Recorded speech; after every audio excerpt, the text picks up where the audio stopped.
All right, well, welcome everybody. Happy Friday afternoon, and thanks for joining this Currys Fork Watershed Stakeholder meeting. We had one last time, it was in April. So trying to aim for about 3 a year, but I'm happy to get 2 this year, and we'll try for 3 next year. And can you all see my screen okay? Awesome. And this is a fairly informal meeting. I know we've kind of got a smaller group here, so definitely at any time feel free to stop and ask any questions. You can also use the chat, but don't hesitate if you've got a question, and definitely want to address that. Just being a somewhat diverse group, I know we're all coming in with different understanding and experience about this work, so I will skip over some things for time, but also get into some others. So like I said, just stop me and we'll discuss anything we need.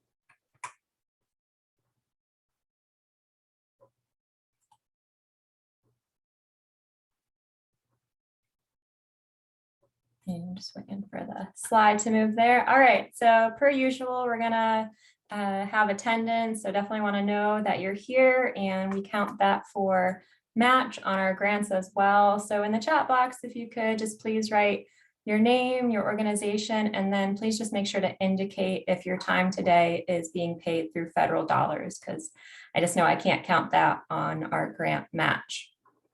And then Zoom reminders. I know we're all pros, but you all should have the ability to unmute yourselves at any time. So if you don't mind just staying mute unless we're discussing or you want to say anything, at that point, feel free. And then, like I said, feel free to utilize the chat box for any questions or conversations. And as you know, the meeting is being recorded. All right, jumping right into it. So I know most of you, some better than others, of course, and I'm the Watershed Coordinator. If I think we all know this, I'm just taking a look at who's here. So I'm the Watershed Coordinator for Oldham County, specifically for the Currys Fork Watershed. I work as an employee of Oldham County Fiscal Court in the engineering department. So Jim Silliman, who's on today, is my boss.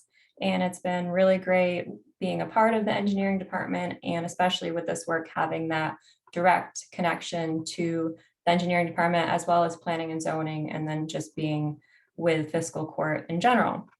So just providing a quick overview of this position. Basically, in the job as Watershed Coordinator, I am the point person for the stream. So my job is geared around coordinating with other groups and organizations to try to see how we can best protect and improve our streams. So if you think about kind of like a web of all these different pieces here, I'm essentially the link between the projects, the resource managers, the funding agencies, the watershed residents, Oldham County Fiscal Court being the essentially manager of this program and the funding, and then technical resources. So more specifically in this position, I use the watershed plan, the Currys Fork Watershed Plan, that was developed around 2005, officially approved by EPA in 2012, as well as other technical resources specifically related to the Currys Fork Watershed, as well as others more generally related to watershed planning. And then I provide programs, workshops, and technical assistance. So examples of that would include our live stakes and tree plantings and giveaways, which I'm going to talk about, our septic system cost share program, and then some stormwater support. So that includes rain barrels, rain gardens, and some other things I'm going to talk about here in a minute. So I collaborate with and support existing organizations and agencies. A really big piece of this is, of course, not reinventing the wheel, not creating new programming if it's already there. So trying to build on what already exists in this community and the resources we have. And then as an advocate for the streams to the public, stakeholders, and elected officials, I'm really the person who's supposed to say, okay, we have our watershed plan, we have our concerns and documented issues with our waterways, and we need to consider this in our planning and in decision making. And then seeking out, applying for, and managing funding. All right, so our meeting agenda, I had sent this out. It has changed a little bit since then. We're still going to go through everything in just a little bit different order. So hopefully you all feel welcome at this point. If anybody came in after I started speaking, if you could just please put your name in the chat so we know that you're here, that'd be great. I'm going to do a little warm up, some polling here. Hopefully that works okay. And then I'm going to provide a brief overview of some updates and progress that we've been currently working on. I'm going to have some time for questions, partner updates, and further discussion. So that's a time for anybody in this group to talk about what you're working on, ask questions, or we can maybe discuss some further ways that we can work together. Then I'm going to talk about some planning efforts, so a strategic plan that we've been working on, as well as a new grant proposal that a group of us have started discussing. Mahtab Bagarzadeh, she was going to be earlier in today's agenda, but something came up, so she's going to join us just a little bit later. So she's going to provide us an introduction to nature-based solutions, which maybe you've heard, maybe you know a lot about, or maybe that's something new to you. And then we'll wrap up. Okay, I'm gonna have you all go to this poll here. So I'm going to, in the chat, give you this link. And this is gonna be a word cloud. These are really fun. I've done these with a few groups here. So I just put the link to this in the chat. And feel free to unmute yourself at this time if you have any questions or you have something you want to say specifically for this. And I think I've got it ready here. Okay, so I just wanted to warm us up about this topic of watersheds and water resources and just get us thinking about a few different things. And I wanted to know what you all think. So hopefully you've got this site pulled up and you can see that. And this is going to generate a word cloud. So it's going to take whatever you put in here and it's going to fill in this space here. And if multiple people put the same word or phrase, it's going to make that bigger. So we're sort of crowdsourcing opinions here. So put up to 3 answers, 1 or 2 words, just make it simple. All right, so the first one here is Clean Water Act. What comes to mind when you think of the Clean Water Act?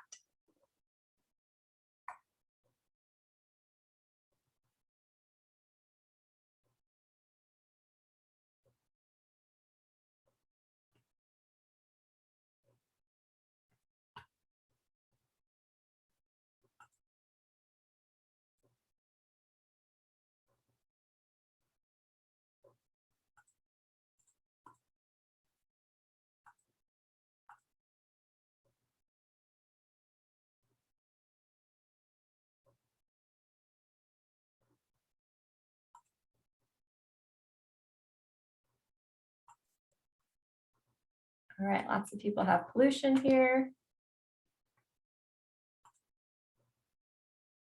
Looks like there's still some responses coming in. So pollution, a big one. That means probably several of you put in pollution.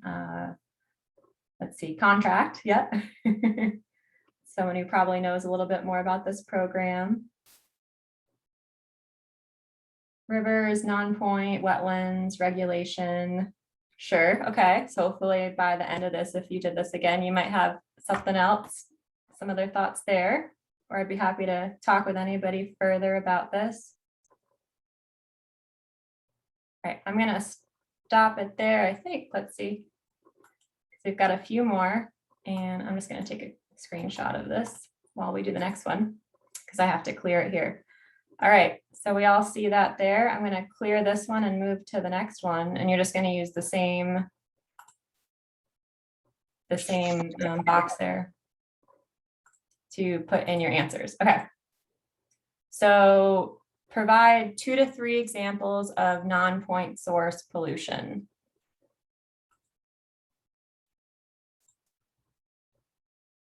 And again, 1, 2, maybe 3 word answers if you need them.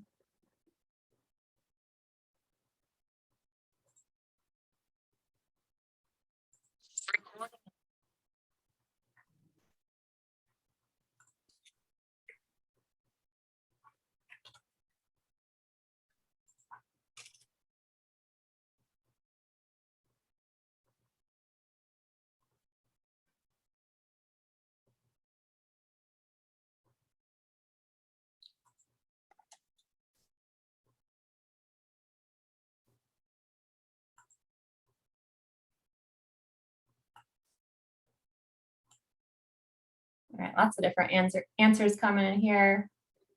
So containers, sewage, any type of trash, salt, that's a good one. Construction, runoff, that's a big one. Agriculture, farm, sediment. Lots of things here.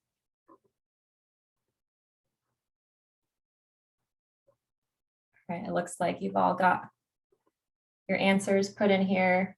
So yeah, so salt's a big one here. I always found it interesting how Kentucky doesn't use sand on their roads.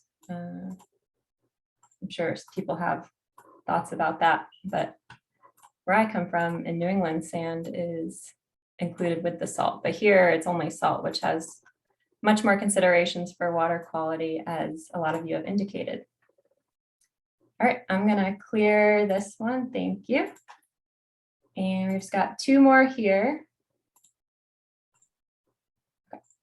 So the next one here is clean water is whose responsibility? When you think about, it could be organization, agency, people, just a job title, everyone, hint there. So who do you think is responsible for clean water?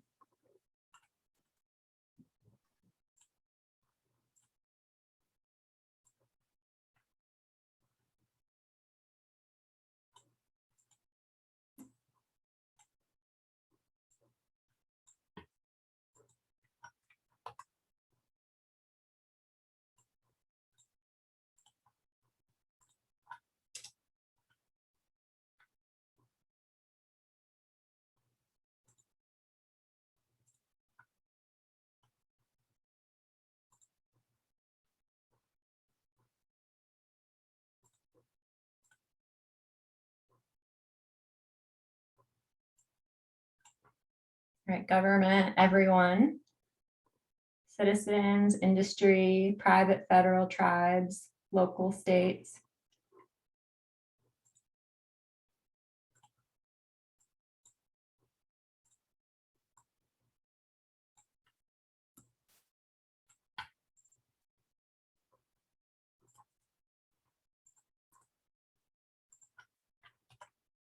Municipalities. All right, looks like we've got most of our stakeholders there. All right, and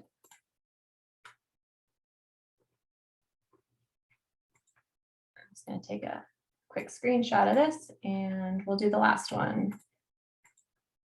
So I'll clear that, thank you. And takes a couple tries there. All right, so our last one here, kind of building to this. So provide 2 to 3 examples of tools, solutions, best management practices to improve water resources.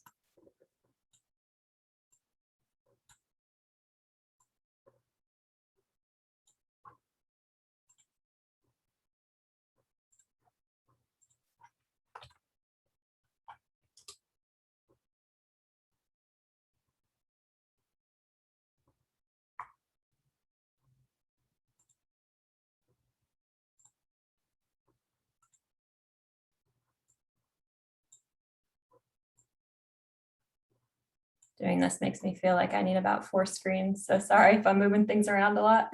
All right, education, that's a big one. Need to make sure that people are informed to know maybe there's a problem before any action can be taken.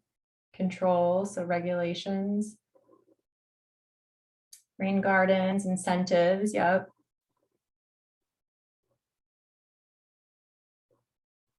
See, monitoring.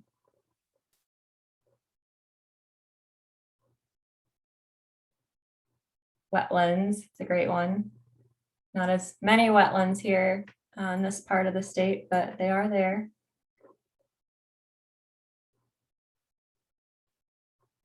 All right, I'm gonna assume pretty much everybody's put their answers in. Any thoughts, questions about this?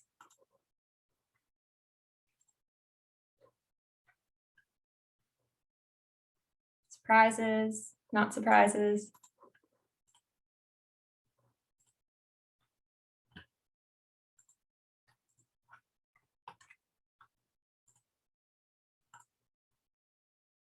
All right, well, I'm going to assume we all feel warmed up and ready to get to the next part here. And I'll go back to sharing here. Okay, well, thanks for that little exercise. I think that was really fun and insightful too. You all clearly have well-rounded knowledge of all these things, which is really, really awesome. So our stakeholders. So stakeholders in general, those that live, work, and play in the Currys Fork Watershed. And oftentimes this has been called our technical advisory committee, which it still definitely is.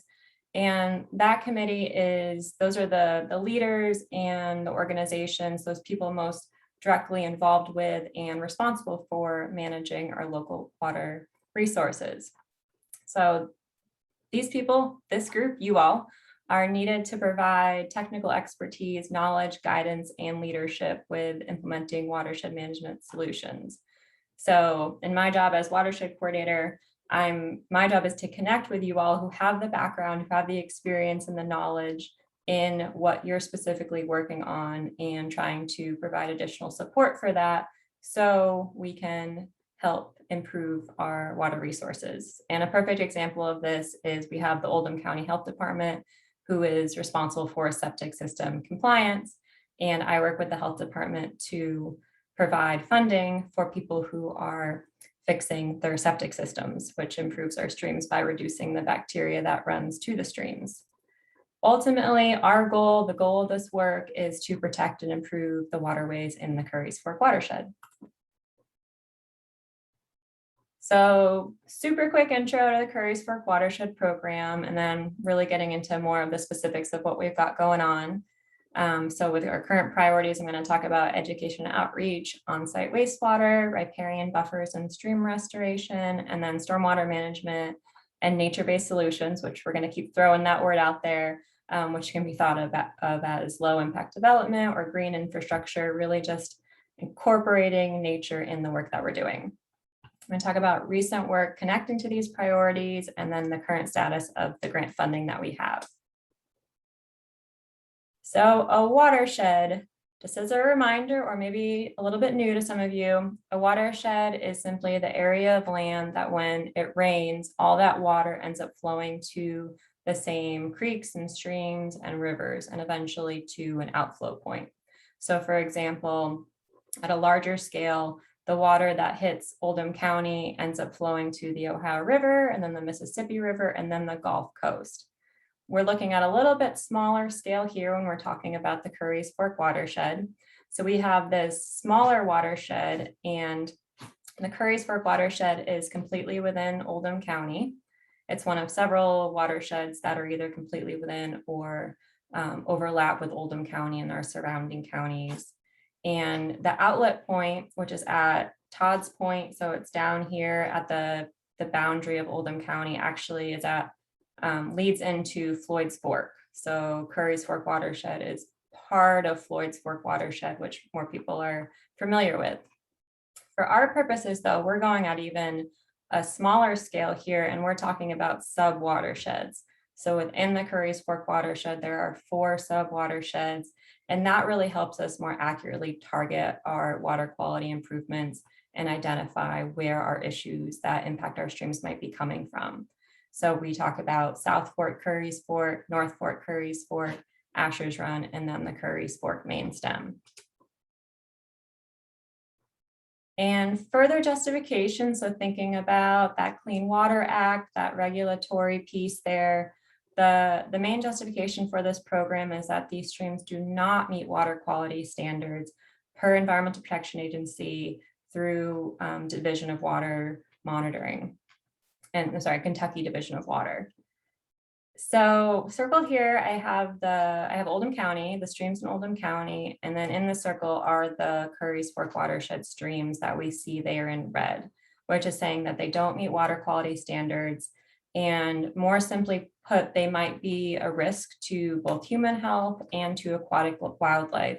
And we determine that based on bacteria levels. So if our bacteria levels are too high, you might not want to go in the water. You might not want to have your dog drink from the water, send your kids down there to play. Those are more the considerations we're thinking about when we're thinking about risk. And then for aquatic life, we're looking more specifically at oxygen. So fish need air to breathe as well. So if there's not enough oxygen in the water, that water is not going to support aquatic life, which is also important to the overall health of our streams. Okay, current priorities. So again, breaking these out into these 4 main pieces here: education outreach, on-site wastewater, our streams, riparian buffers and stream restoration, and then that stormwater management piece. So I'm talking about our priorities, pulling this directly from our watershed plan. So that's the plan that includes a full comprehensive assessment of the Currys Fork Watershed and tells us where those likely sources of pollutants are that are contributing to these high levels of bacteria, to these low levels of oxygen. And then most importantly, telling us what are our actions that we need to take to help improve our streams and to have our streams meet those water quality standards. So in terms of what we're focusing right now, specific to education outreach, is we're always looking at education outreach, right? So always looking at ways that we can build that education piece in. So when we just did that whole education was a really big word there that a lot of you identified was needed if we're going to solve some of these water quality issues, right? So we all know this, we have to always incorporate education. You need the why in what you're doing in order to get action. We're also looking at more specific engagement, so getting people together for stream cleanups, water testing, which is going to be something that comes in the future, but it's in one of the grants we have. Storm sewer stenciling is also an option. That's not as much of a priority here in what we're doing because luckily a lot of our storm drains already have some indication that the water is going to the stream.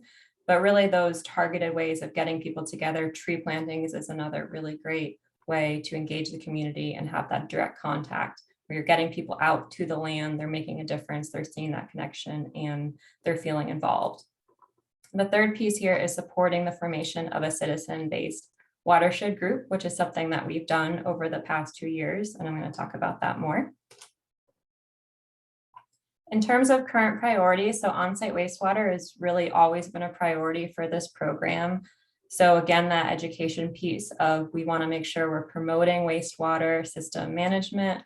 A lot of people do not know what a septic system is, how to manage it, that getting a pump out is really, really essential, especially if they've moved from an area where septic systems were not part of their homeowner management. And then we actually want to go in and we want to replace and fix those failing septic systems that have been identified and we know are increasing the bacteria levels in the streams. Our third priority here, riparian buffers and stream restoration. So again, pulling from the watershed plan, what is the watershed plan telling us to focus on? Expanding use of riparian buffers, prioritizing these filter strips, these habitats, this land that is directly adjacent to the stream as really that first line of defense against that non-point source pollution that's coming in. And then also looking at different stream restoration projects.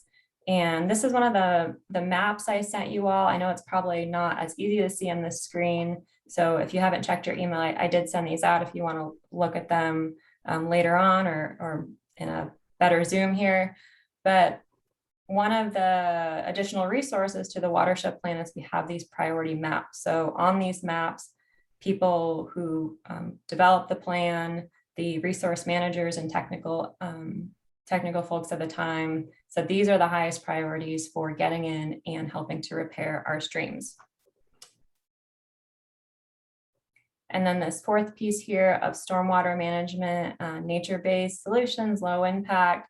So again, we want to expand these water quality landscaping practice. So those are our rain barrels, our rain gardens, pervious pavers, improved improved filter strips, improved drainage, these kind of add-on practices where we can get more water infiltrating into our land and less runoff to the streams. Adding in that incentive, so at least one of you, maybe more, had said that word incentivize. So we want to incentivize this low impact development. We want to incentivize retrofits, because if they haven't already been installed, there needs to be some type of incentive. Even if it's just that education, there needs to be some effort there to get people to know about these improved BMPs. And then the monetary piece is also part of that, and that's very important as well. Educating and providing trainers to planners, designers, and reviewers of developments about low impact, green infrastructure, stormwater, etc. So specifically targeting the planners, designers, and that sector of people who are involved in development, providing that education, and then tying that to the incentive, to the monetary piece, is something that we're specifically focused on now. And this map here, this is a priority map of our habitat, riparian, and sediment. So this is similar to that riparian restoration map, which you just saw. And both of these connect to specifically to improving our streams and the stormwater. But I just wanted to show one and show the other. But when we're doing this work, we're really looking at all these pieces together. There's lots of overlaps and interconnectedness between it all. Okay, so recent updates, again, focused on hopefully breaking it out into these 4 pieces is a little bit better to digest here. Okay, so we have our friends of Currys Fork. This is our local watershed group. Started this last summer, so got together, and then we continued to meet most months, and then a lot of that started online. So just whoever was interested came together. We met on Zoom, we had conversations. I tried to incorporate always some type of education piece, and really for a watershed group, starting out as the watershed coordinator, me running the group to the goal of someday the group may run itself with my help, would be really the goal there of saying, you know, we have a group of their concerned community. This is a space where they can get together, they have support, and they can really decide their own actions that they want to take. But for now, what we've been doing is trying to meet at different places. So trying to utilize our community and finding trails and outdoor spaces where we can get outside, get near a stream or near some type of body of water, and get that connection to, you know, getting our feet outside there. So we've walked the trails at Wilborn Park. We've gone to the Oldham Reserve a bunch, connecting with UDEL, and we did a tour over there. And then the LaGrange Library, there's a couple trails there. And then we're now looking at developing a pollinator garden with the library and connecting that too. So kind of focusing more on pollinator gardens, native plants. Kind of the underlying piece of that is that we want to help our streams by reducing the runoff going to them. So bringing in the native plants and the flowers and all of that piece of it, which is really fun, helps that. So that's sort of how we get into that piece of it there. So we've been meeting for a few months now. We have our pollinator garden at the Welcome Center. And this picture here, I wanted to show this because one piece of this that's been eye-opening for me and also challenging is that oftentimes the shift to native plants, the shift to the pollinator gardens, which I know a lot of you are very familiar with this, but it's really hard, especially once you get into the maintenance piece of it. So by trying to provide that education piece of explaining that it's going to take a little while for that garden to fill in and look really nice, and it's also going to look different throughout the year, which is really, really fun, but from an aesthetic point of view, isn't always what some people want to see.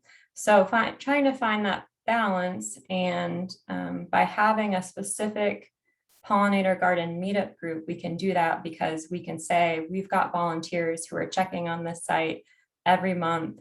Basically, we've got it handled. Bringing the public into it. So adding more engagement, and then hopefully reducing the concern of the unintended problems that come when there's maintenance by people who mean well, but it doesn't have the intended result that we are hoping for.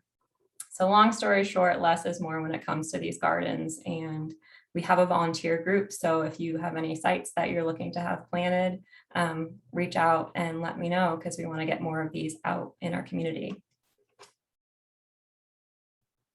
Okay, septic cost share. So most of you are probably fairly familiar with this. We talk about it a lot. We've continued to have our cost share program. It's a 50-50 cost share up to $7,000. So between the two grants we have $142,000 in federal funding. This time we've opened it up to anybody in the watershed to simplify the process a little bit. So if you remember to the last program, we were specifically targeting this upper Ashers Run watershed area. We still want to try to be targeted with these programs, but it's also challenging when somebody has an issue if they're not exactly in that area. And especially because we don't have hundreds of people coming in saying that they need this help. So that's one of the challenges too, of really getting that education out there, connecting to people who might have an issue, and then being able to provide that funding to where it's needed most. But overall, this program has been really successful and runs really smoothly, which is great. So we currently have 19 participants, and we can take in the program with this 142,000 about 21. So we've got a couple more slots left there, and then working directly with the health department and with Charlie Ward to bring people in has worked out really, really well. Okay, riparian buffer, stream restoration. So what we've mostly focused on recently is that riparian buffer piece. And especially through the pandemic, it's been really great to get more trees planted along streams. So doing this through both planting events and a giveaway. So this started last fall, and I love talking about live stakes. Basically, I know I've said this a lot, but basically they're branches that you cut from trees like dogwoods and willows, and you can just stick them right in the ground and they grow into a whole new tree. So it's cloning trees. It's a very sustainable way to cut trees, and it's a very cheap and really low risk way to improve our habitats along our streams. They're very cheap, and especially in how we're doing it, we're hoping to harvest them from sites, and we're actually hoping to create a live stakes nursery that's sort of in the works. We don't have our exact location yet. Been looking at the Oldham Reserve, but there's some challenges with that site. So Kirsten Fuchs, who I think is on, has been really, really helpful in helping me to try to find a site. But essentially we want to, in the long run, have this site where we've got willow trees and dogwoods and these trees that are specific to helping improve our stream banks. We want to have a site where anybody can go and they can cut branches and they can take them and bring them to their property, or maybe a public site for the city and the county, plant them. And that can be a really sustainable way to help improve our stream banks and address some of the other flooding and issues that we're talking about here.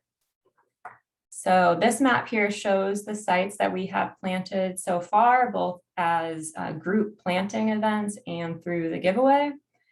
And then coming up in November, I'm doing a harvesting workshop. So I really enjoy teaching people how to harvest live stakes. We're going to be doing this at the stream restoration site on Moody Lane. That's the one at the school property.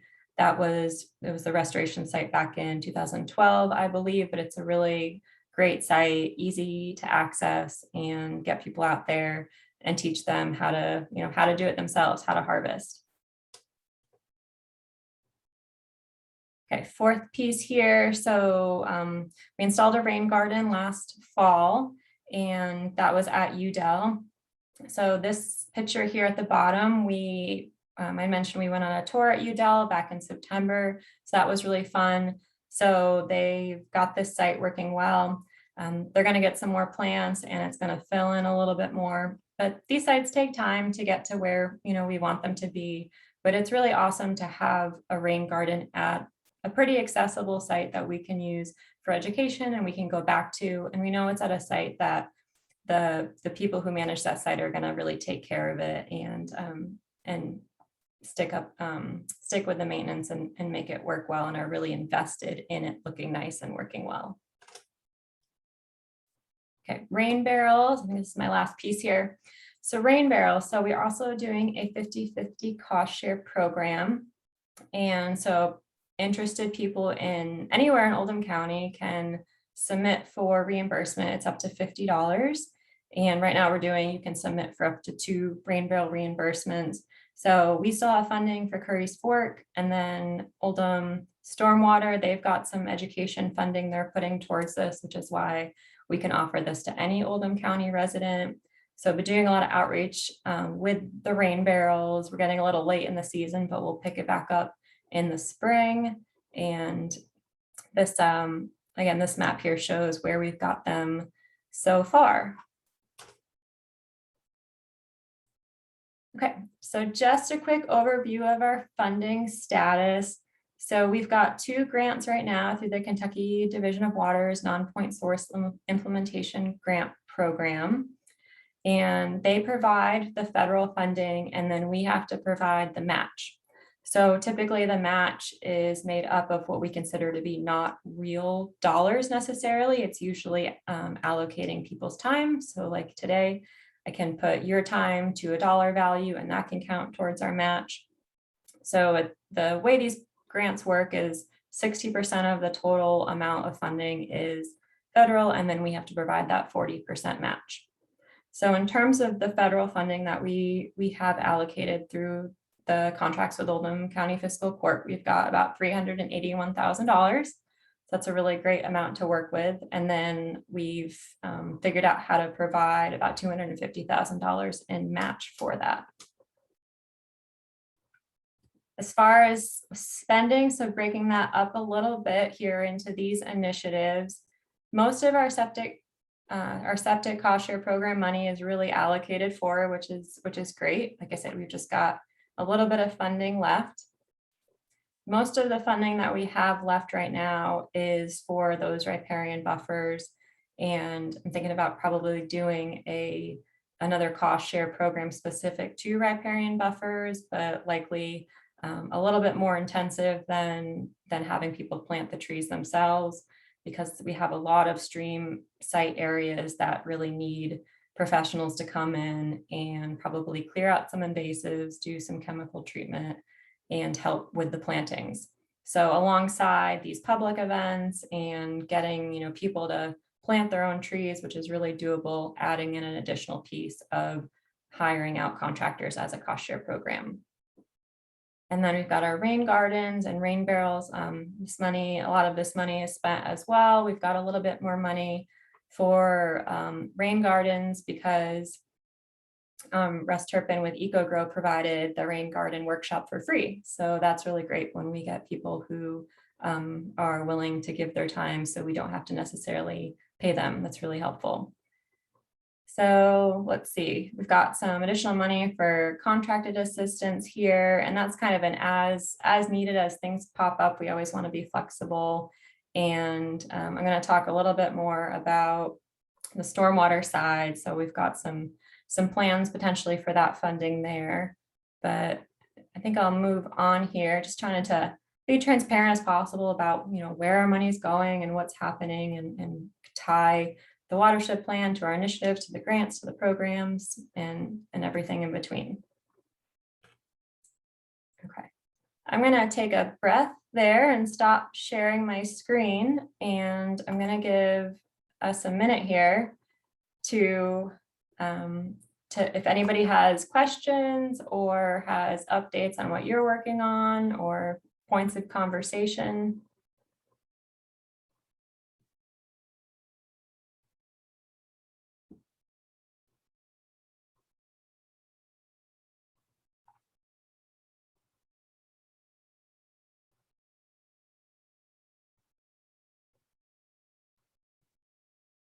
Any questions are okay.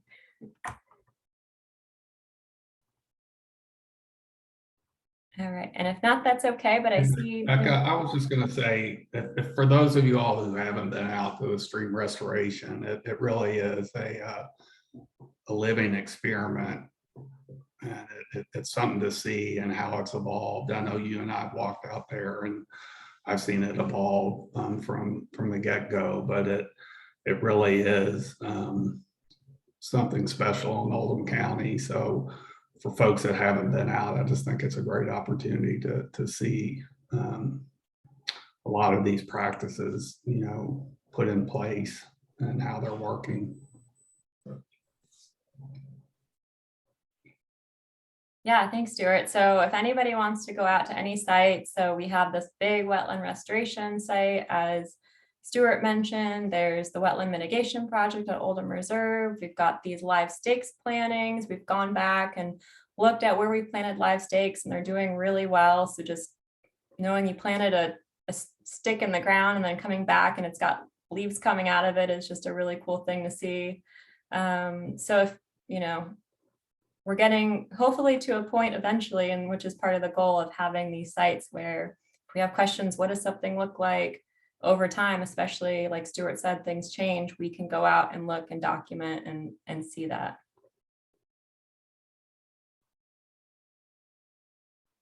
Okay. All right, seeing no others, we'll jump right back into it.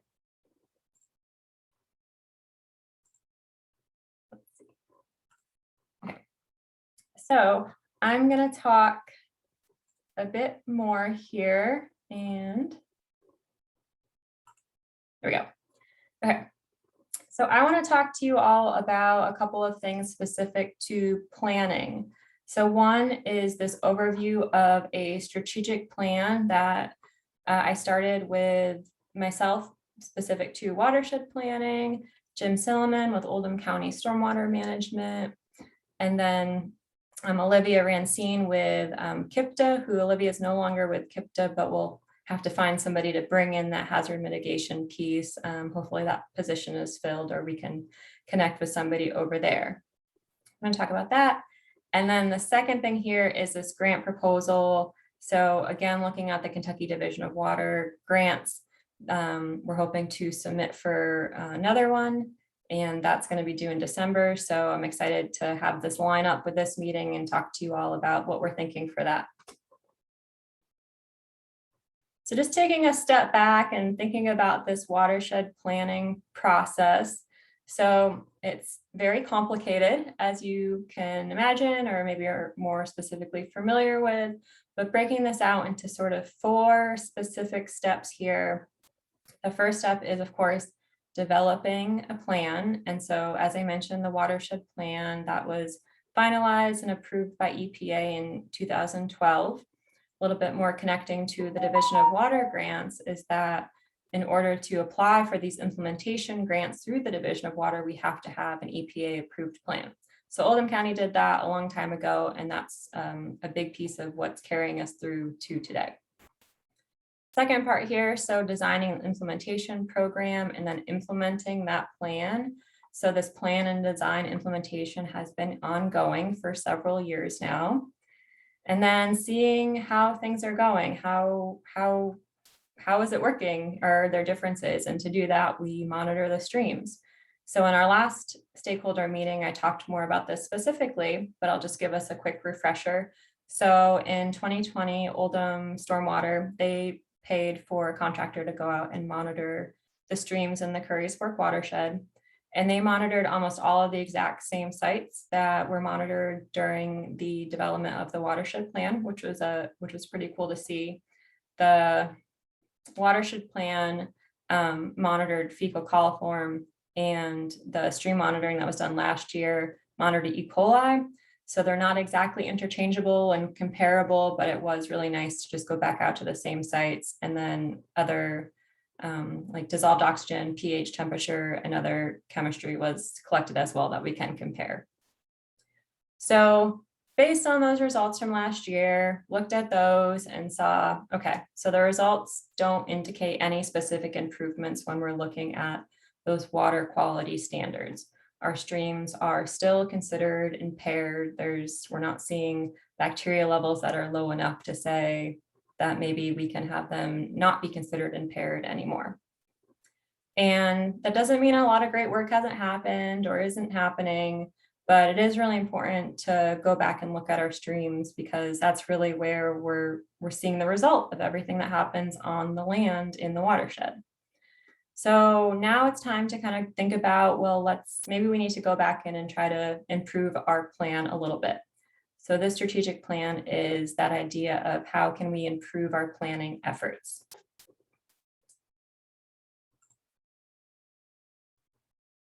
Okay. And I wanted to just show this to you. Let's see. Okay. I wanted to show what do streams that don't meet water quality standards, what do they look like? So these pictures here, I think, are pretty incredible, and they were taken last year during that monitoring completed by ATC. That's a group out of Louisville, I believe. And this was last June. And these are pictures of these streams that on that day, all of these streams, the level of bacteria was higher than the maximum the test could provide. So we're off the charts, literally off the charts bacteria levels. Now, looking at these streams, we can see that they are brown. It's really common. So they're full of sediment. That's the most obvious piece of this, is that they're brown. It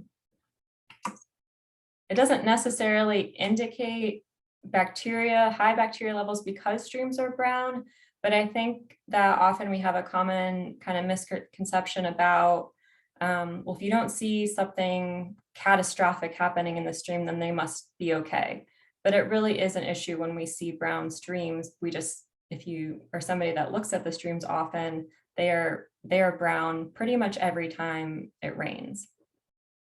And I'll just note here, for those more interested, this was a high flow event, which means that there was a rain event. So a lot of the sediment had likely come from some type of runoff off the land into the streams. Okay. So talking about the strategic plan a little bit more. So why create a strategic plan? What is sort of the vision and purpose of this? Well, in my mind, I'm looking at connecting with partners who already are managing our water resources and working to improve the resiliency of lands and water resources specific to the Currys Fork Watershed.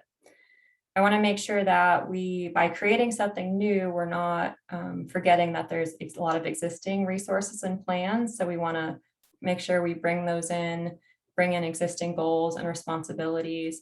Specifically, when it comes to actually working on the plan, most of us don't have extra time in our day-to-day jobs to add in more things new. So in doing this, we want to say, well, what are you already working on? How can you continue to work on that? But we can also find efficiencies and overlaps between what maybe you're doing and what you're doing and what I'm doing. We want to make sure that we are being specific and time oriented when it comes to goals of the strategic plan. And part of this is to increase partner collaboration, again, reducing redundancies where maybe we're all doing kind of similar things. Can we do that together instead of spending time doing all of those separately? Is that possible? By trying to get it maybe a little bit ahead of the game and having a more specific plan written, can we use that to obtain funding? Because these funding rounds come quick and grants come out and they come quick. So wouldn't it be nice if we already had what we want written down somewhere in a way that we could use?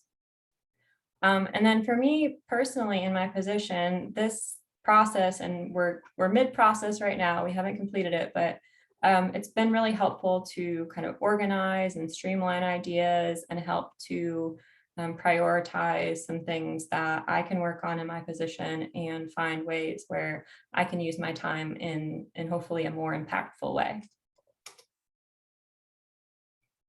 So in making the plan, and I'm going to kind of give a little bit of a brief overview of this, but in making the plan, this is kind of the steps that I've outlined for this process. I'm no expert in creating a strategic plan, but we want it to be functional. So I'll be honest, I want a plan that makes sense to me and works for me. So here are my steps.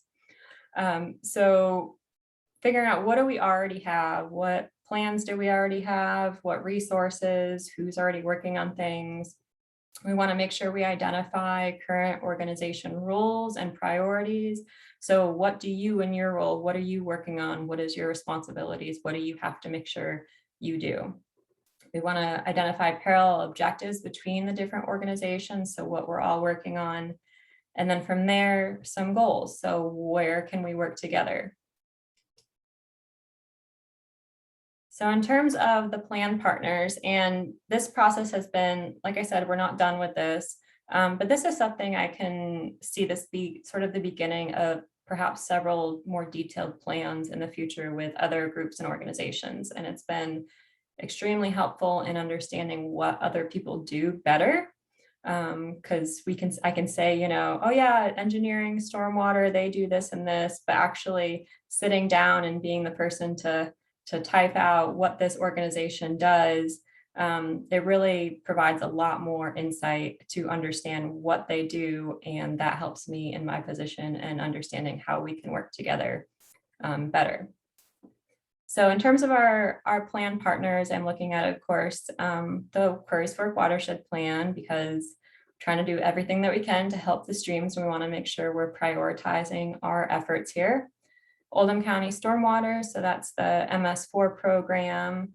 Oldham Stormwater, they're specifically interested in encouraging those best management practices, as well as getting to the point where they can update requirements. The Regional Hazard Mitigation Plan that KIPTA oversees, that's currently being updated, so a perfect time to connect with our hazard mitigation. And then just some other reasons here, as I'm sure you can imagine, there's lots of great reasons for these groups to work together, but we are stakeholders of the same land and water resources, so there are quite a few overlaps in our priorities. Nature-based solutions, so Matt is going to talk to you about this in a little bit, but I wanted to identify that, nature-based solutions being, kind of like a value-added actions that we can take. The idea of these is that there's many benefits in one solution, which means that one best management practice, something we do on the ground can support both the watershed, the streams, stormwater, and hazard mitigation, just all in one solution. So we really want to focus on those. And then in general, nature-based solutions are gaining a lot of support and promotion at both the state and federal level, which really is saying to us at the the county level, the local level, let's get together and try to take advantage of that and collaborate. And then in the position of the Watershed Coordinator, having the flexibility to shift gears and assist other organizations where my job is not regulatory. So if there's a way that I can be more helpful in supporting another organization, I'm able to do that, which helps kind of bridge those lanes between maybe what stormwater is working on and what hazard mitigation is working on. Okay. I've already gone through this quite a bit, but what we did for this plan was outlining the objectives of each of these organizations. So with watershed management, again, that education outreach piece, we use the watershed plan. We have those priority areas that we're looking at working on. There's the monitoring, assessments, planning. I want to make sure that we're putting our efforts and our funding in those areas that are going to be the most impactful. On the ground solutions or best management practices, so like the tree plantings, the septic system repairs, rain barrels, etc. And then in terms of program management, spending time applying for grants, the management, the reporting, the tracking, and all that other fun stuff there. In terms of stormwater management, so they have their stormwater quality management program. So that's their permit with the Kentucky Division of Water. And their work is organized around these 7 different control measures. Minimum control measures. So outreach and education, getting the public involved, dealing with illicit discharges, construction site runoff, that post-construction stormwater runoff. So after all the construction's done, what's happening with the stormwater, good housekeeping, so working with the county and county facilities to address our county-owned properties and stormwater management there. And then that monitoring, as I mentioned, they've been monitoring. So last year they monitored Currys Fork. This year they've monitored Harrods Creek, and I think they're going to keep going year to year, which we can bring into some of the work we're doing on the watershed side. In terms of what priorities for hazard mitigation, so kind of two main categories here, data and analysis. So they help provide data on past hazard events and also help to analyze a community's vulnerability to hazards. So if you can kind of see where are your high priority areas where if there's a flood, it's going to be impacted. That's something we want to know ahead of time. And of course, that education and outreach piece. So assisting communities with projects, with grants, focusing on both mitigation and after the fact of something happens, helping in that sense. So hopefully you've kind of seen there's quite a few overlaps. In terms of goals, so I'm going to just provide a few examples of goals that take these three organizations, the watershed planning side, the stormwater management, and the hazard mitigation, and bring those together and outline very specifically steps that we can take. And I wanted to be specific in this. I wanted to provide time in terms of how long we think things are going to take. I wanted to identify who's going to work on what, and I wanted to identify what deliverables we're going to have with each of these goals.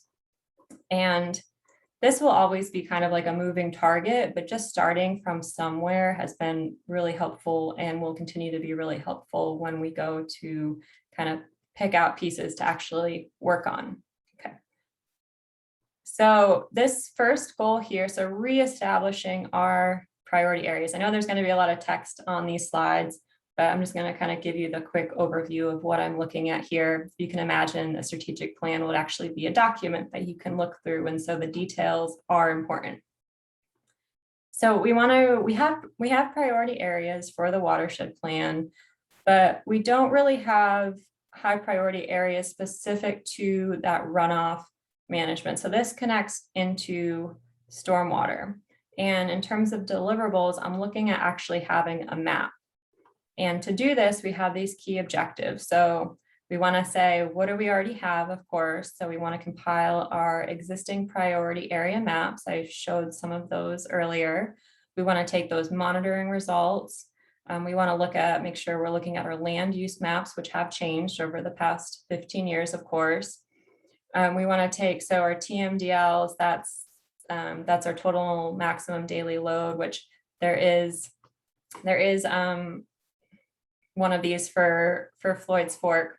I'm pausing a little because I don't want to make this too confusing, but basically there are recommendations for how much pollution should be, is it okay to go into our streams? And that provides an additional guidance for figuring out, well, what areas do we want to target? Where is maybe it okay that, we leave this area alone, the pollution we know is okay and manageable, but over here, there's way too much compared to this state recommendation, which is that TMDL.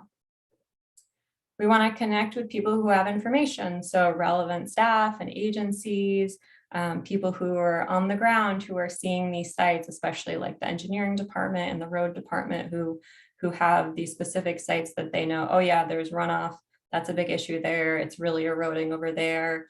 There's a space here that's open land and maybe you could do something here. Then developing that priority runoff priority map there, connecting to this group and relevant partners who may want to know, okay, where are your priority locations? And then finalizing that map and of course adding that to our arsenal of resources that we have.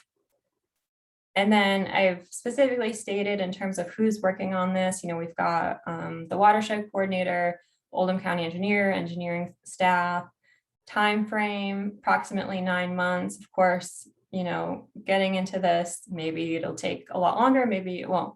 But trying to be as accurate and conservative as possible when we think about how long is something really going to take. And then of course, we've got a final deliverable there of hopefully an actual map to share. Okay, I'm gonna breeze through these next couple things a little bit because I want to get to the next piece on our grant application. But we've also done this for our nature-based solutions. So this is where Matab is going to come in and provide us a little more information on what that means. But we don't really have a lot of places in Oldham County where we can reference. So talking about, we want to have locations that if somebody has, wants to know what does an improved detention basin look like? What does a retrofit look like? We can go out and we can show them, and then we can continue to incorporate more of these retrofits and better management practices that we call nature-based solutions into our designing work.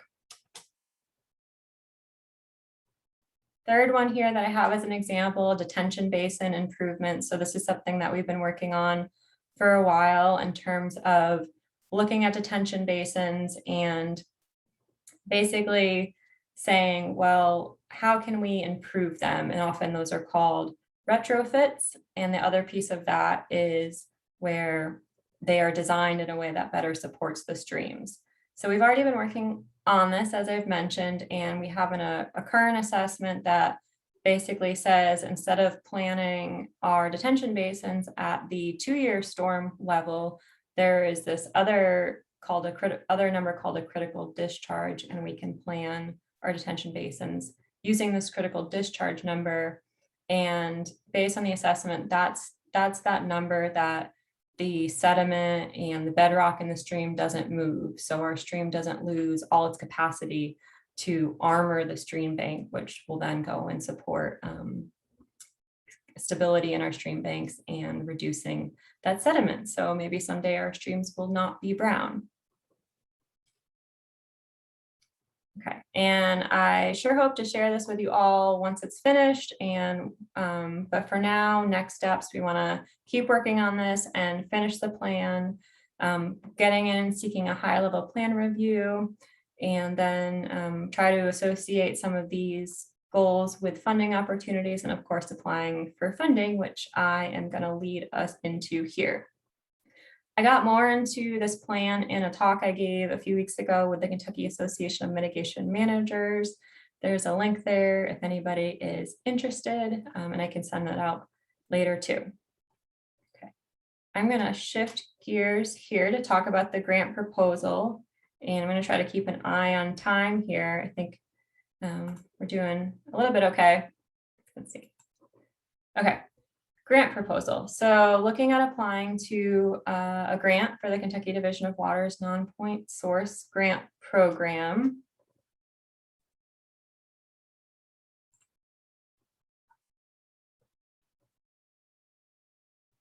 Trying to get it to move here. Sometimes it does, sometimes it doesn't. Okay. So for this grant proposal, we're looking at possibly a demonstration project that will improve retention, maybe detention, figure out the exact way to phrase this, but specifically focused on North Fork, Currys Fork. So when we think about retention, where water is more likely to be sitting in a place, giving it time to infiltrate into the ground, improving water quality, as opposed to detention, which is really more water storage, holding it somewhere after it rains and then releasing it back into the stream. So retention, detention, somewhat interchangeable, but they're a little bit different. So inadequate retention or detention, what are the problems that we are seeing with that? So that leads to poor water quality. So again, sediment, other non-point source pollutions, metals, oils, fertilizers become concentrated in the stream. Flooding, so when streams can't handle those excess quantities of water. Most streams do not have adequate floodplain. So there's the built environment right up against our streams. And then there's oftentimes inadequate infrastructure and storage in those developed areas, which also leads to flooding. The third piece of this is the land loss and property damage. So backyards eroding, properties flooding, and new floodplain designations. And all of these issues here really tie those pieces of, the watershed management, the stormwater management, and the hazard mitigation all kind of nicely together. I'm going to walk us through the rationale for this. Again, this isn't finalized, but here's sort of where we are in this planning process so far and what I would really love to see happen in terms of a proposal that would get funded. So North Fork, Currys Fork, this is our watershed here.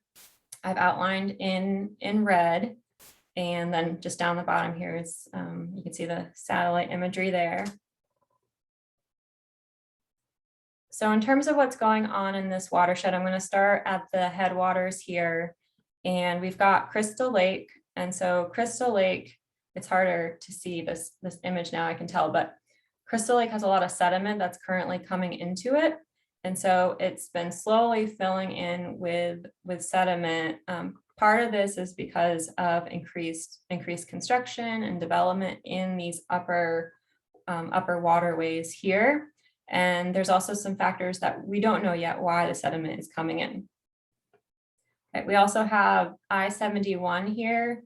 So I was checking back at the watershed plan, and I noticed that one of the higher priority watershed plan BMPs and something that was recommended was actually to do a sediment assessment in the median of I-71.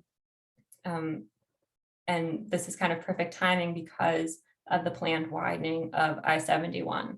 So it would be really wonderful to have somebody come in, look at the stretch of stream, and maybe provide some recommendations that we can work with KYTC in their building and widening of I-71 that can maybe reduce some of the unintended consequences of widening a highway.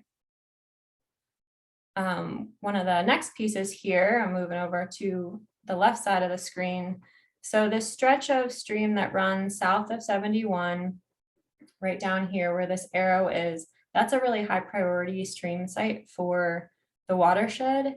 And what we're looking at doing in one of our grants right now is focusing on that site in terms of possibly tree planting, as well as the potential for a larger stream restoration project through the state's FELO program. But in terms of actual holding capacity, detention, retention away from the stream, that's not something we have planned right now, which is why this would be a great thing to bring into this proposal. And one of the last pieces here is this Briar Ridge site that is now owned by the county. So the county purchased this through a FEMA grant. So all along this stretch of stream, there's massive erosion. There's people building walls around their house, so they've lost land, they've had the flooding. And so now with the county owning one of these properties, we now have a space that has the potential to be used as a pond, a future pond, to help with some of that retention. And the last piece here I'll mention that kind of ties it together too is that critical discharge assessment. So figuring out how to better design and retrofit our detention basins to better support our streams. So this is actually a really nice little package here to come together and say, we've got North Fork, Currys Fork, we have these identified concerns that really haven't been looked at yet. Can we identify the best places to put in a retention pond, put in a detention pond, retrofit some basins, and that's what we're hoping to do with this application. Okay, so kind of laying it all out here, because we don't know yet exactly the actions we want to take, we really need to have that assessment piece first. So looking at a one-year proposal where we can hire somebody to come in, assess this watershed, provide conceptual designs, and then ultimately get some surveys and engineering designs on the location or the locations that we can pursue in a future grant. So taking in the upstream of Crystal Lake area, determining where sediment is coming in. We already have a landowner that is in this area that is possibly willing to use their property for a project. So that's really great. So having these spaces that we already know have great potential is really important to kind of going into this to begin with. the I-71 median, Briar Ridge, and then of course those detention basins. Where can we retrofit and incorporate that existing assessment we have? Okay. I'm going to stop there and stop sharing my screen. Does anybody have any initial questions? And then I'll turn it over to Mahtab. Well, no question, but just to go back to the strategic plan you put together, Becca, you did an excellent job with that. And it was real beneficial, not only the obvious benefit of having that plan, but working on it with you and Olivia. It was an excellent reminder, or a refresher for myself and what we're working on, the individual measures. So I really appreciate the work you put into that. Thanks, I appreciate that. Yeah, and I'm excited to finish it up and kind of wrap up what we're working on, and really have it be a physical document that we can refer to. But again, yeah, it's been very helpful to truly understand what partner organizations are working on. And I would highly recommend that anybody go through that process, and I'd be happy to work with you on that as well. So I know I tend to be long-winded. I apologize. There's just so much I want to talk to you all about, but I'm going to pass it on to Mahtab Bagherzadeh, and she is with the Kentucky Division of Water. I've known Mahtab for a couple of years now, and she's wonderful, and I'm so excited that she's agreed to give us a little bit of time to talk about nature-based solutions. So with that, I'm gonna hand it over to you, Mahtab, and let me know if you need anything from me. Yeah, thanks, Becca. Hey, everyone. I just wanted to make sure I respect y'all's time. We're going until 3:30, is that right? Yeah, but we're essentially done on my part. So Okay. I think Okay. I don't want to run over, and I know it's Friday afternoon, so I'll hit the main parts and try not to keep y'all here for too long. I will say, if anybody has to go, I completely understand, and this is being recorded as well, but I don't want to shortchange you too much, Mahtab. Okay, cool. And are you seeing my screen right now? Yes. Cool. All right. Well, as Becca said, my name is Mahtab Bagherzadeh. I work for Kentucky Division of Water on our non-point source team. I'm the Licking River Basin Coordinator. So the licking extends from eastern, central, and northern Kentucky. So I'm Perry Thomas's counterpart, so to speak. And Becca invited me here to talk about using nature-based practices and solutions to simultaneously address water quality and quantity issues, specifically in the Currys Fork Watershed, where residential land use is the most prominent type of land use. So I'll go over some quick background here, and then I'd like to highlight some resources that are available to you all from a city and county planning background. And then we'll take a look at what some integrated management steps could look like. So the pictures that I'm putting up on the screen are unfortunately no stranger to any of us. Kentucky experiences statewide flooding regularly, seasonally, and depending on who you are, you might notice different things about these pictures. So if you are a city planner, a county official, the first thing you might notice is the damage to life and property. If you are from a water quality background, you might notice that as well. But what you might also take note of is the color of the water and how muddy it is. And to you, that signals there's sediment being carried by these floodwaters, which is polluting our waters. And so both perspectives are of equal importance, and both are critical to planning and addressing these kinds of hazard events. So, they're essentially two sides of the same coin is what I'm trying to say. And, oh, that's not the slide I thought would be next. That's fine. So what I was trying to get to that previous slide was that, it's not a water quantity versus a quality issue. It's a water quantity and quality issue. And historically in Kentucky, we have managed those separately. And so there hasn't been a lot of collaboration or crosstalk, historically speaking, from the communities that work to address the two sides of this one coin. So I wanted to get into some terminology about the federal programs that manage water quality and quantity. So the first one is, Becca had gone through the strategic planning effort, and so y'all, I know, just covered some of this, so apologies if this is redundant. But so FEMA is the one who federally mandates a hazard mitigation plan, both at the local level and at the state level. And these are updated every 5 years, and they're designed to prevent and reduce the impact of natural hazards. In our case, when we're talking about water quality, that means flooding and droughts. In Kentucky, it really means flooding. That's one of our biggest natural hazard issue, and our costliest as well. On the water quality side of things, EPA has a watershed management planning framework. So these are management plans that are designed to address water quality standards and meeting those said standards. So historically, water quality or watershed plans are quality focused, and hazard mitigation plans are quantity focused.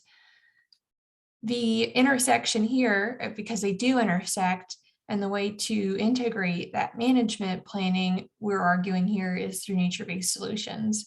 So these are, again, practices that either mimic nature or they support natural functions. And at the same time, and what's unique about them is that they provide economic, social, and environmental benefits. And I do want to say that there's a lot of terminology in this, in this area. So you might have heard green infrastructure and low impact development. Those fall under nature-based solutions. Folks might use them interchangeably. Suffice it to say, we're talking about that topic, that approach where we're trying to mimic or support natural functions. There is a slide I was looking for. All right, so it's not water quality or quantity, it's both of them. And what we get from these nature-based solutions are these co-benefits or collaborative benefits. So these practices that we put on the ground provide erosion control, economic benefits, flood risk reduction, they protect our habitats, they provide public health benefits for our communities, and of course, they improve our water quality. And so these practices can implement 2 of these benefits, or they can have all of them encompassed in them. And so they're not a magic bullet or a silver bullet, by any stretch of the imagination, but they are a really useful tool in our tool belt to more sustainably address natural hazards, which can, as we know, are these flood events that can mobilize water quality degrading pollutants like sediment that we had seen in that first pictures that I had put up. So where do I start? That's a very good question, and it's also a very loaded question. And the first thing, if coming from a city planning background, is I recommend consulting professional staff. And this includes a whole host of people. So what I have listed here is not comprehensive at all, but it does hit on some key planners that would introduce you to others that might need to be at the table if they're not. And, you've probably seen this example already with the effort that Becca's part of, the strategic plan update that includes, the MS4 side of folks, KIPTA, and then Becca herself as a watershed coordinator. So you'll see those people are, listed as part of these professional staff to consult and bring on board.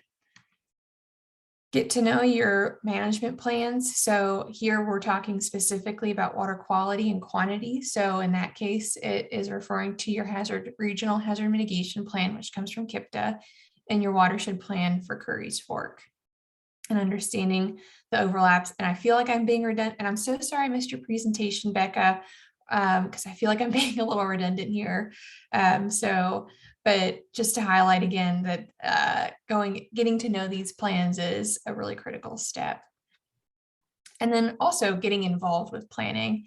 So being there at the forefront, so you're voicing your community's concerns, as well as bringing your voice and your perspective to the table. Because the whole thing here is that we're trying to bridge these management gaps.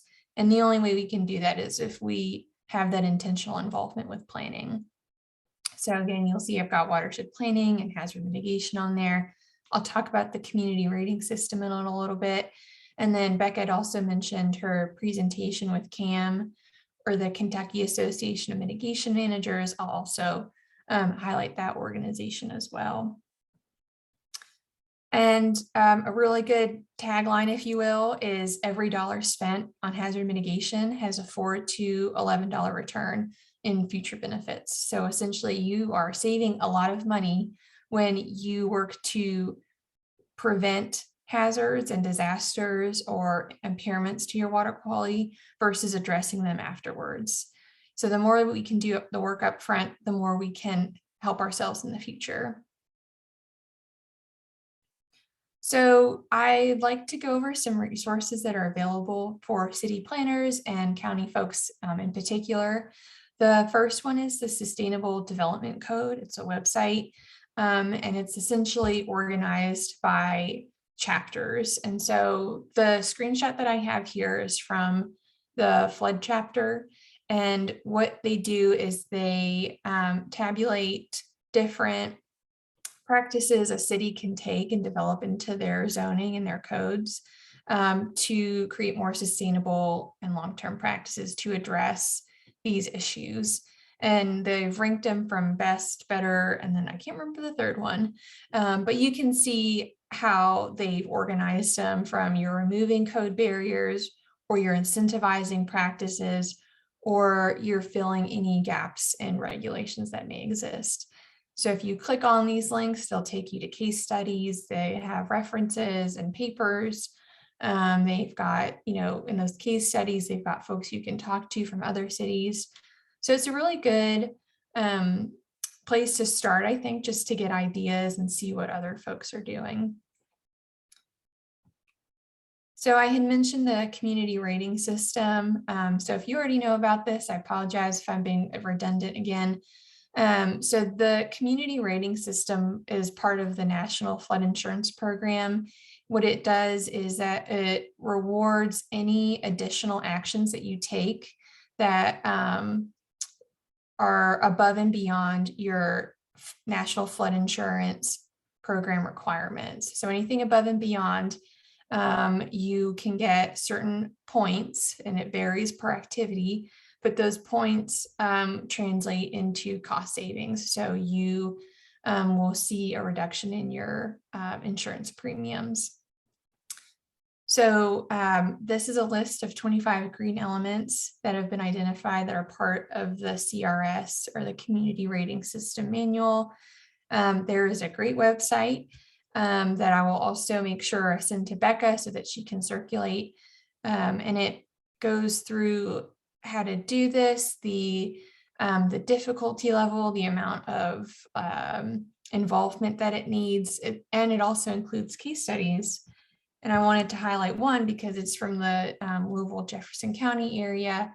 And so this is through MSD, had been spearheading this. You can see Lori Rafferty's contact on there. And so they implemented element 452, which is stormwater management regulations. So that was A, and then practice C is erosion and sediment control regulations. So by putting these regulations forward, or completing them, they were able to get awarded a certain amount of points, which then translated into this fun fact here, which says their efforts saved property owners a combined $2 million a year on flood insurance premiums.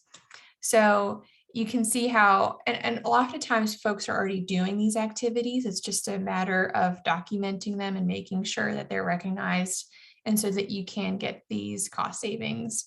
So I think this is a really great tool for engaging your community members in a way that is, meeting folks where they're at. Obviously, who does not want to save on your insurance premiums?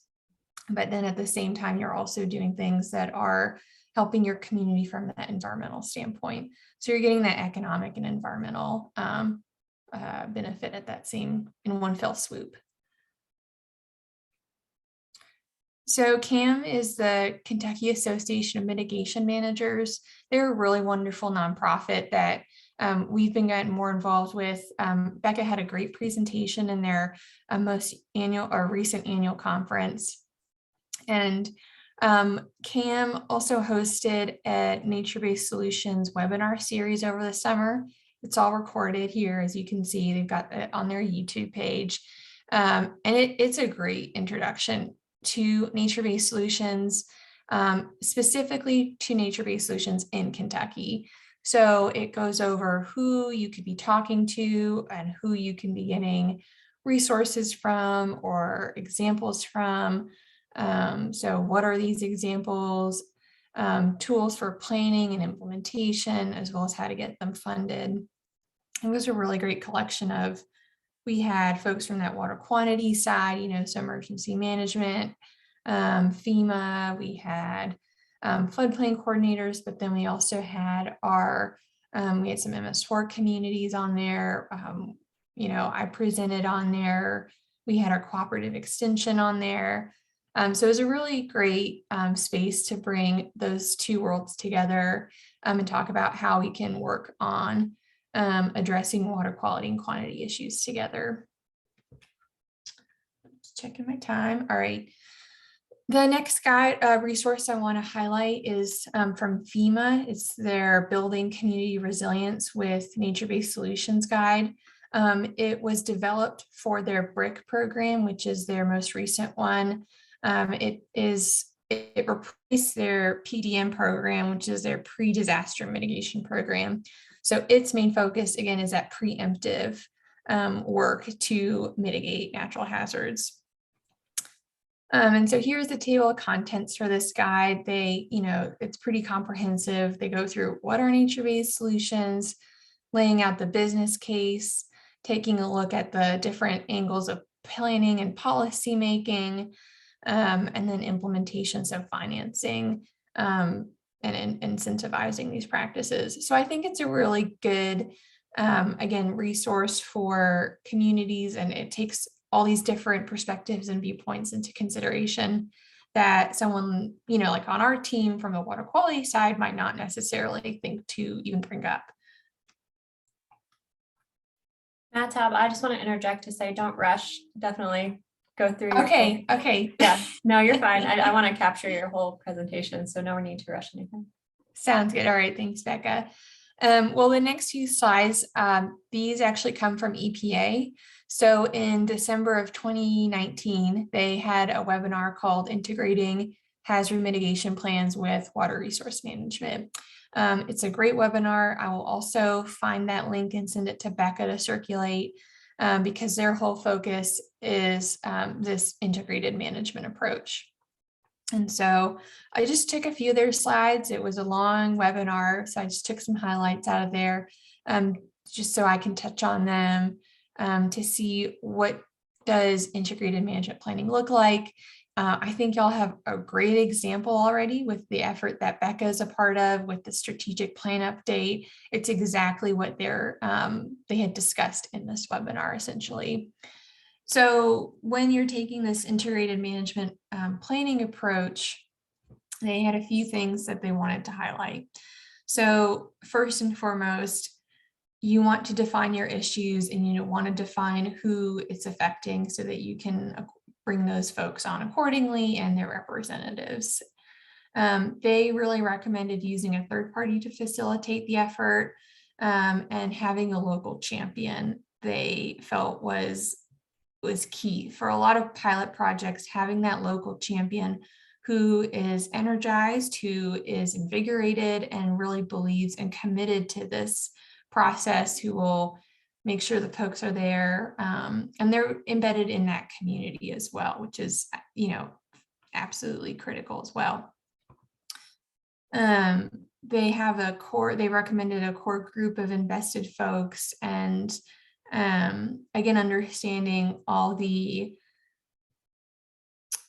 details of a planning process when you're bringing different, especially different federal programs together. They'll have different funding requirements or reporting requirements. They'll have different timelines. So for hazard mitigation plans, they're on a 5-year cycle.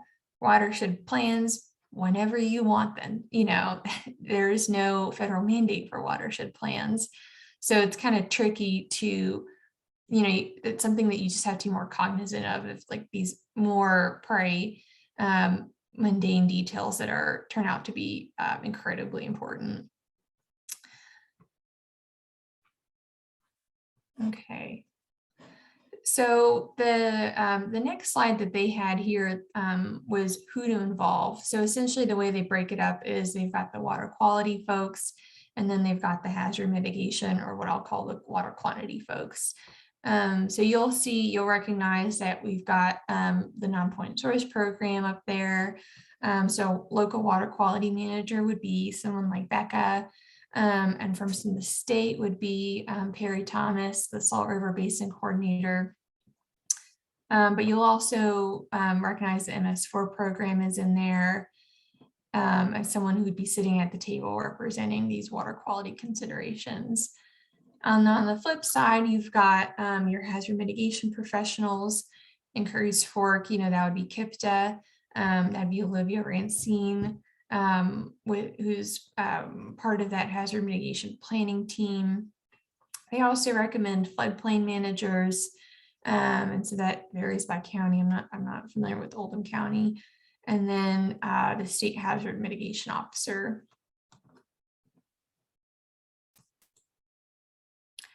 One thing that they had in their presentation that I really liked was an example of like how to actually go about integrating plans.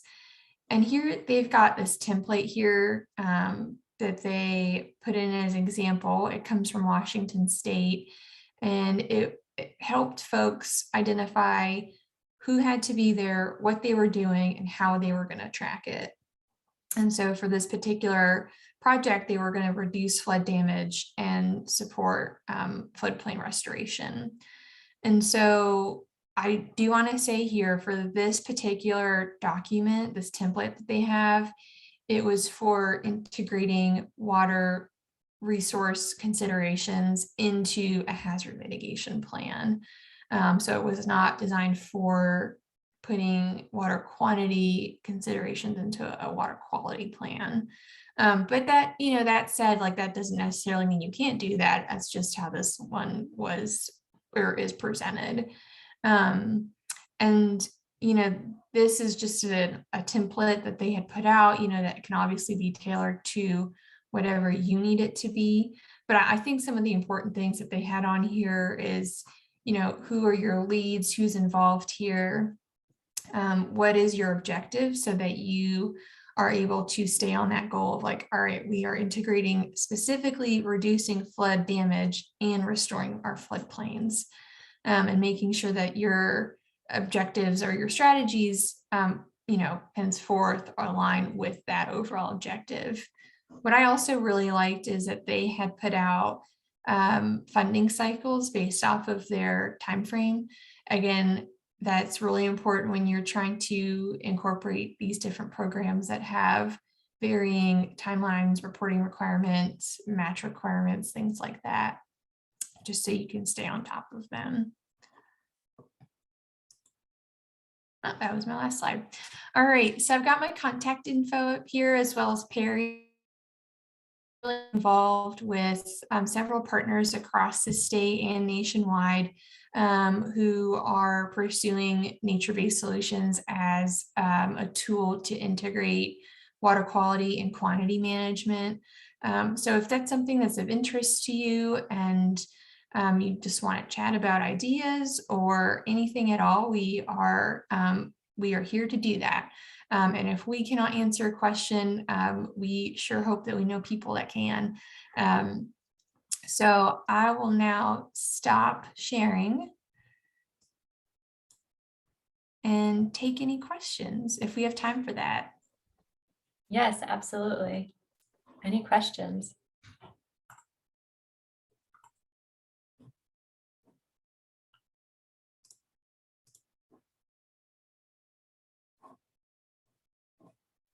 I hope I didn't breeze through that. I tend to do that, so. Well, I think that was wonderful, and hopefully you all saw the interconnectedness with everything that you heard today. And I put it in the chat, but I think it's great. I know for me, hearing things multiple times from multiple people is really, really important. So hopefully you all feel that way as well. And Yeah, and you're welcome to share the presentation with folks, Becca, and I'll try to get all those links compiled and sent over to you, just so folks can peruse as they want. sure.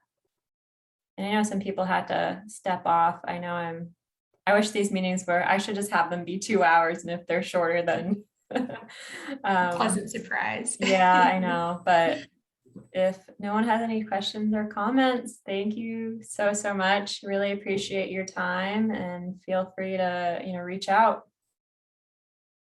Thanks all. Thanks, everyone. Have a good weekend. Thanks, Becca. Thanks, Matt. Tom. Thank you.